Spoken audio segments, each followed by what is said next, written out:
हिमाचल तहलका news channel में आपका बहुत बहुत स्वागत है। आइए शुरुआत करते हैं इस खबर की। शीतकालीन सत्र के पहले ही दिन विपक्ष द्वारा प्रश्नकाल शुरू होने से पहले ही भाजपा विधायक रणधीर शर्मा ने नियम 67 के तहत चर्चा मांगी गई। विधायक रणधीर शर्मा द्वारा नियम 67 के तहत काम रोको प्रस्ताव लगा गया, जिस पर मुख्यमंत्री ने चर्चा स्वीकार की और विधानसभा अध्यक्ष ने अनुमति दी, जिसमें सरकार के 2 साल के कार्यकाल और भ्रष्टाचार के बारे में चर्चा शुरू हुई। चर्चा में विधायक रणधीर शर्मा ने कहा कि 2 साल के जश्न के दौरान सरकार ने अपनी उपलब्धियां बताने की बजाय विपक्ष पर निशाना साधा। उन्होंने सरकार के 2 साल के कार्यकाल के दौरान कई सारे भ्रष्टाचार के मामले होने के आरोप लगाए। उन्होंने कहा कि सरकार ने अपने लोगों को फायदा पहुंचाने के लिए एक्साइज पॉलिसी में संशोधन की आड़ में भ्रष्टाचार किया।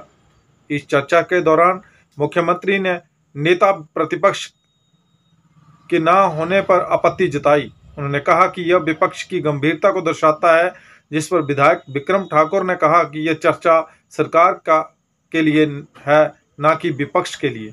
वहीं नेता प्रतिपक्ष जयराम ठाकुर ने कहा कि कांग्रेस सरकार के 2 साल के कार्यकाल को लेकर कई गंभीर आरोप विपक्ष द्वारा लगाए गए हैं और इसको लेकर आज सदन में काम रोको प्रस्ताव लाकर चर्चा की मांग की गई थी, जिस पर चर्चा हो रही है, लेकिन सरकार किसी भी सवाल का जवाब देने की स्थिति में नहीं है।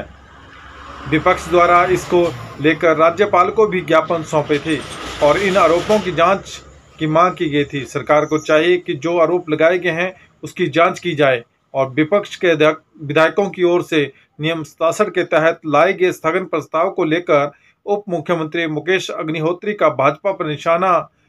मुख्यमंत्री मुकेश अग्निहोत्री बोले, शरीर से सदन में उपस्थित है विपक्ष के नेता, आत्मा से बाहर। डिप्टी सीएम बोले, पहले रैली में चले जाएं विपक्ष के विधायक।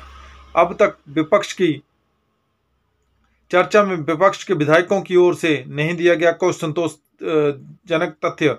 मुकेश अग्निहोत्री ने कहा कि जो आरोप लगाए जाएं उनके तथ्य भी सदन में रखे जाएं। बिना तथ्यों के आरोप लगाना ठीक नहीं। आज की बहस नीरस है और बहस में दम नहीं है। विपक्ष के लोगों की चर्चा में खुद भी रुचि नहीं। सदन का समय बर्बाद कर रहे हैं विपक्ष के लोग। आप सभी हिमाचल तहलका न्यूज चैनल के इस खबर में बने रहे, उसके लिए आपका बहुत बहुत धन्यवाद।